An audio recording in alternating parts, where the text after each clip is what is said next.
श्री शिवाय नमस्तुभ्यम। दोस्तों, हर हर भोलेनाथ। कैसे हैं आप सब? स्वस्थ और सुरक्षित होंगे। दोस्तों, बुधवार के दिन बहुत ही कम संयोग पड़ता है कि अष्टमी तिथि आए। आप पंचांग उठा के देख लीजिएगा कि बुधवार के दिन अष्टमी तिथि बहुत कम आती है और सोमवार के दिन ज़्यादा से ज़्यादा साल भर में 2 या 3 बुधवार की अष्टमियाँ पड़ती हैं। लेकिन इतनी श्रेष्ठ होती हैं ये अष्टमी तिथियाँ कि आप उसमें यदि कोई समस्या से संबंधित कोई उपाय करते हैं तो आपकी वह समस्या दूर हो सकती है। मैं 2 उपाय बताने जा रही हूँ अपने इस वीडियो में, और ये गुरुदेव ने अपनी कथा में, पुरानी कथाओं में बताए थे, जो बहुत ही श्रेष्ठ उपाय हैं। और आप शुरू से अंत तक वीडियो को अवश्य देखें बिना स्किप किए। साथ ही साथ अभी तक आपने यदि चैनल को सब्सक्राइब नहीं किया है तो अवश्य कर लें। वीडियो को लाइक करना ना भूलें। साथ ही साथ कमेंट्स में श्री शिवाय नमस्तुभ्यम लिखना भी ना भूलें। दोस्तों, पहला उपाय तो इस प्रकार है, जैसे कि आप एक कटोरी भर के मूंग ले लीजिएगा, जो हरे मूंग आते हैं, जो बुधवार की अष्टमी 1 मई के दिन पड़ेगी। आपको उस दिन यह उपाय करना है और किसी भी समय कर सकते हैं। आप कटोरी भर के मूंग ले लीजिएगा। कटोरी बिना मतलब आपको उसको जो वापर चुके हैं, जो घर में इस्तेमाल कर चुके हैं, वह कटोरी नहीं लेनी है। नई कटोरी बिल्कुल आपने यानी जिसको काम में नहीं लिया है वाली कटोरी लेना है। उसे भरकर मूंग ले लीजिए। चाहे कटोरी छोटी हो बड़ी हो कैसी भी चलेगी। उस पर 1 भेली गुड़ की, चाहे छोटी भेली हो चलेगा, आप रख लीजिए। और 5 बेलपत्र आप लेकर किसी गणेश मंदिर में जाइए।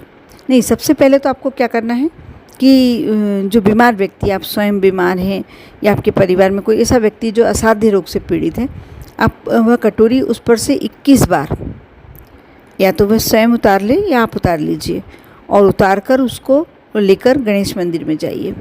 आप जब गणेश मंदिर में जाएंगे तो गणेश जी का सीधा इस जगह जो सीधे डायरेक्शन होती है वह, और आपकी उल्टी होगी, क्योंकि आप गणेश जी की तरफ दर्शन की तरफ करते हुए खड़े होंगे, तो आपका उल्टी तरफ की दिशा और गणेश जी की सीधी तरफ की दिशा।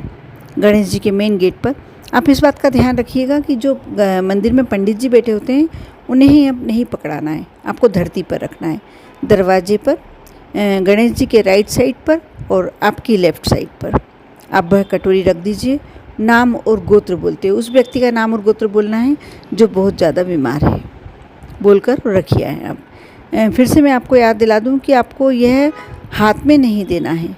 ये कटोरी आपको भले ही बाद में कुछ भी करें वो, लेकिन आपको एक समय हाथ में नहीं देना है। नीचे रखें उस कटोरी को और उस व्यक्ति का नाम और गोत्र का स्मरण करें। साथ ही साथ उस बीमारी का, जिस कार्य के लिए आपने करा है उपाय, यह उपाय मन ही मन स्मरण कीजिए और घर आ जाइए।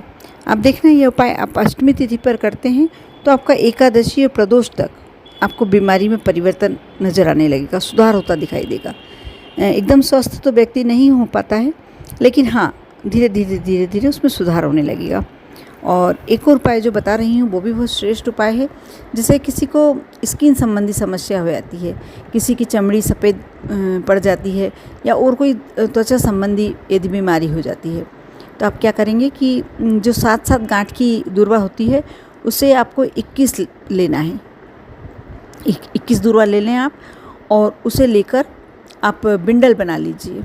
आप लेकर मंदिर में जाएं, और जहाँ पार्वती जी भी, पूरा शिव मंदिर हो, और गणेश जी के चरणों में चढ़ाकर आप उस दूर्वा को वापस उठा के लाएंगे। जब वह बिंडल, तो आप कच्चे दूध में, प्रदोष काल में आपको यह कार्य करना है। वह बिंडल उठा लाएं आप, और उसको दूध में डाल दीजिए दूर्वा को, और फिर वह दूध आप पूरे शरीर पर, जिस व्यक्ति को त्वचा रोग हो गया है, उसके जहाँ जहाँ वह बीमारी है वहाँ मसलवा दीजिए। यदि दूध में नहीं भी डालते हैं तो आप उस दूर्वा को ऐसे ही लगा सकते हैं, मसल सकते हैं। आप मसल लीजिए और प्रदोष काल में स्नान कर लीजिए। आप देखना, चमड़ी का रंग बदलने लगेगा। यदि सफ़ेद रंग में होने लगी है, चमड़ी की कोई समस्या है, तो आपको सुधार होता दिखाई देने लगेगा। कर देखें। गुरुजी द्वारा दोनों उपाय बताए गए हैं और दोनों ही बहुत श्रेष्ठ उपाय हैं।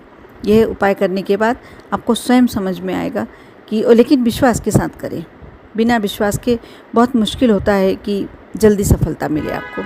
कर देखें और साथ में आप और आपका परिवार बहुत ही स्वस्थ और सुखी रहे। ओम नमः शिवाय।